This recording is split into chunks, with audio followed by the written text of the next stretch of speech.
welcome to my video on the top 3 mods for the Traxxas Maxx, or the top 3 that I've done to the car so far in coming up on 2 weeks of ownership of the thing. And before anyone asks, what is this doing here? Well, in this video you are going to see quite a large practical element, because I'm going to talk you through the mods that I've done to the car, or I'm going to do to the car, that you're going to see in this video. But wherever possible, I'm going to do a before and after element to the video. I hope that makes sense. So that will come into play in just a minute. So what's the first mod that I'd recommend for the Traxxas Maxx? Well, it has got to be aluminum hexes for the wheels, because there's a slightly unusual 70mm hex setup on the current car. It's not a bad one, but it's just slightly unusual, and not everyone kind of might get to grips with it. But let me take the camera down, show you what I mean. Now, whilst I'm going to be talking about my top 3 Traxxas Maxx mods in this video, I'm also going to be doing some practical demonstrations of them along the way.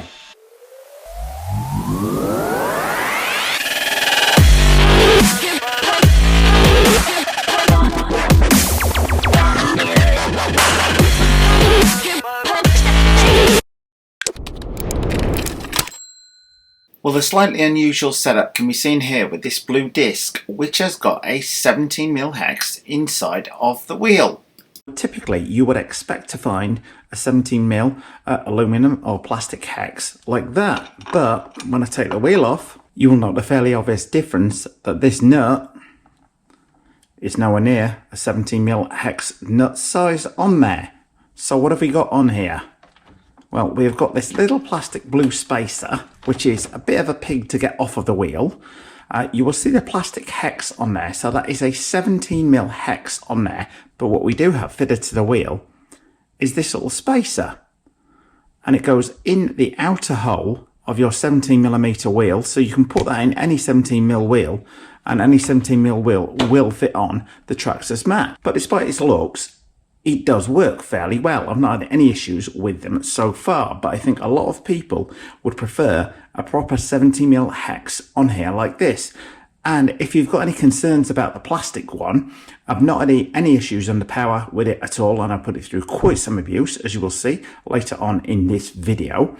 But I do feel fitting an aluminum hex on here is pretty much a no-brainer to add strength for bashing, and it's going to enable you to pop the wheels straight on without having to faff around with that little blue bit of plastic, which you may lose. And if you lose it and you've not got 70mm hexes, your day's going to be ruined, because the wheels won't fit on. So my first mod, simply pop the plastic hexes off, take the pin out, set those, the nut and the blue plastic part, to one side, because I might need those again in the future. Put my new 70mm aluminum hex on, line it up with the hole. And there we've got a proper 17mm aluminum hex. Should be much easier and faster to slot the wheels on. So with just a couple of minutes work, I've now got nice new, what I call proper 17mm aluminum hexes fitted to the car, making changing the wheels over an absolute doddle. Speaking of which, that takes me straight on to point number 2, the tyres. Now when it comes down to mod number 2 for the Traxxas Maxx, I did mention the tyres there, but this is purely a personal preference one on here. Because I will say the stock tyres on the Maxx are absolutely cracking. They do not balloon a huge amount at speed. Certainly not on the stock out the box gearing. With the optional gearing fitted, as I've got fitted to this car, they may balloon a little bit more, and the handling might get a bit edgy. So you might consider fitting some belted tyres, like I'm going to come on to in just a second. The one thing I would say is I've got some Proline Badlands MX-28s with a 70mm hex here. I was hoping to test them out on this car, but when I fitted them, the plastic suspension arms are just touching the inside of the wheel. Now, not so much that the wheel won't turn freely, but you can feel it rubbing on there a bit. The thing of it is, if it's rubbing on the inside of the wheel at all, on one side of the car, what will happen is, if the wheel is catching on there, the wheel will very helpfully unscrew the wheel nut from the outside of the tyre, causing it to crash at high speed. So I have to say, as much as I love my Proline Badland MX-28s, they're maybe not to be fitted to the Traxxas Maxx. So hopefully that might save you guys and girls some money out there. Anyway, I did mention there would be a practical element to this video. First of all, you're going to see a few seconds of this car running with the stock tyres. Then I'm going to show you what I've got fitted to the other side of this car. The one thing you will notice on the stock tyres is the fronts do not balloon a huge amount. Now, those tyres are not ballooning a huge amount, a little bit of speed. Nice, second time looking on the bush, Rich. Well, the tyres on this loose stuff, reasonably good grip. Enough to wheelie, good under braking. Well, I hope you like that clip of the Maxx running on its stock tyres there. I have to say they are pretty darn good tyres straight out the box. However, I have got some Power Hobby belted tyres to try out on the car. As I mentioned, this is purely a personal preference, but let me take the camera down, talk about them in a bit more detail and do a practical demonstration versus the stock tyre. Well, I did say this video would have a practical element to it, and this is part of it. Stock tyres on the right hand side here, belted Power Hobby tyres on the left hand side. I will put a link to those below the video if anybody's interested. Very solid. They do not feel like they're going to balloon at all at speed, nor do they pretty much, as you will see in this video. Now, they do look slightly different in width to the stock tyres. They are about ½ an inch wider. The stock tyre, measuring on here, comes out to about 8.5 centimetres. The Power Hobby tyre comes out to about 8 centimetres on that side. So we've got about ½ a mil difference on the size. So in terms of width and wheelbase on the car, it is 5 mil thinner on this side and more of the width is coming out on the inside. So you are going to need to take that into account, as that will affect the handling and the stability of it slightly. However, if you go on blacktop a lot, these will make an awfully big difference to how well the car handles.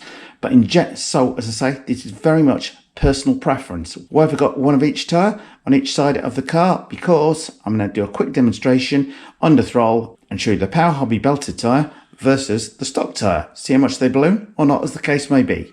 After I've done the ballooning test, you're going to see another practical demonstration of the car running with all 4 belted tyres on and seeing just how well it handles or not outside. And powering today's test, we've got a 4S 4.5 mAh 100C Power Hobby LiPo, which I have to say is a bit like strapping dynamite into the car.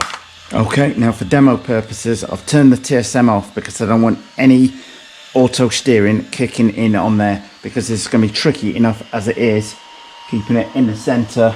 Squeeze the throttle and see how we get on. Now, whilst I stand by what I said, the stock tyre's not ballooning that much in the real world, you will note on the bench here, as soon as I gun the throttle, that one on the right front there, you can see that ballooning going like a pizza cutter, and the Power Hobby one on the left, barely ballooning at all. So you could see there on the right hand side, the stock tyre is beginning to balloon a bit. When it's not running on the ground, obviously it's going to balloon more like that. It over exaggerates it, but you can see the Power Hobby belted tyres on the left not ballooning one little bit.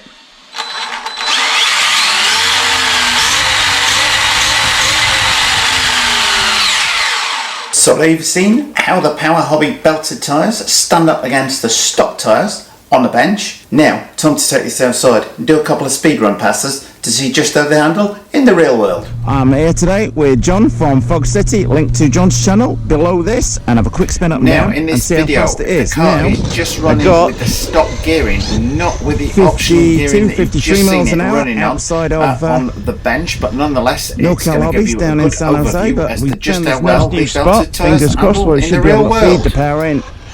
Belt power.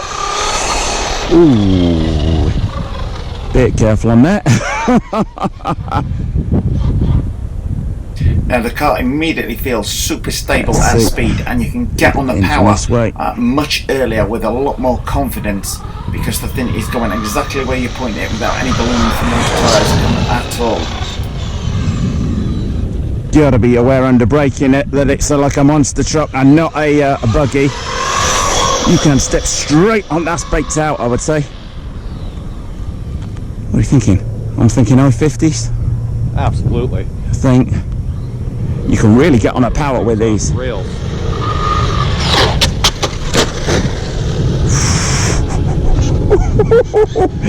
And I was thinking John and me were going to be on the way to the emergency room for a second there. See that TSM working. Man, that thing's flying on these belted. These are Power Hobby belted tyres.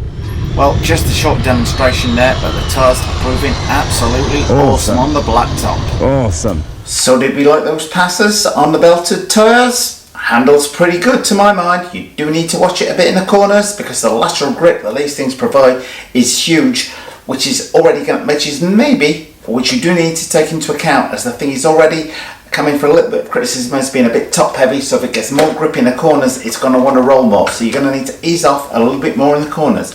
But if you're driving mainly on blacktop, I have to say I highly recommend these tyres. As I say, link to them below the video. And moving on to point number 3, which is kind of to do with the body roll in partial way. It's to do with the suspension. As stock, the truck has come in for a bit of criticism for bottoming out a bit too much. So I'm going to do a stock drop test off of the side here. I'm going to hold the car, put the camera down on the floor. So we're going to do a slow motion drop test. We're going to drop this onto the floor, watch it land. Then I'm going to change the oil in the shocks. I'm going to put 40 weight in the front, 50 weight in the back. Do the same test again in slow motion so we can see if there's a difference. And later on in the week I will be taking it out to test it down at shell sands over the bumps, but more importantly tomorrow I'm taking it out to speed test the car, because this car has now got the optional speed gearing fitted to it, belted tyres, so it just cries out for a speed run. So if you don't want to miss those videos, then don't forget to subscribe. Anyway, let me get the camera on the floor, let's get on with the drop test. Okay, drop test onto the floor from about 3 feet. Fingers crossed we don't bust nothing. Anyway, going to play that back in slow-mo right now. Now I'm going to change the shock oil over and do exactly the same drop test again. And we'll again look at it in slow motion, see what the difference is between the two. Okay, same thing from about 3 foot off the ground. Let's see how we get on. Ooh, that sounded better. Now, can't quite remember which way I shot the test before. Whether it was that way or this way. Try again. That is definitely sounding better. If sound is anything to go by though, definitely sounded like that was absorbing more of the shock. But let's play it back in slow-mo and see. Here are the two drops back to back. First of all the normal shock oil, and then the heavier weight shock oil, which is definitely absorbing more. Just remember guys, if you like what you see today, don't forget to subscribe. Well, I hope you liked today's top 3 mods for the Traxxas Maxx. Hopefully the order that I did them in made some sense on there. The aluminum hexes, a definite plus addition added to the car. It just makes taking the wheels on and off a lot easier than with that fitted little blue system on there, which does actually work quite well. There are never any problems with it. It's slightly unusual on there. You will find the car far better to work with though, with proper 70mm hexes on there. And obviously, unlike any plastic ones, they're not going to wear out in a hurry. But I would just say, the stock plastic ones appear to be fairly strong, no slippage on those whatsoever, because they're the ones with the teeth in. And that took us straight through to point number 2, which was the tyre change on there.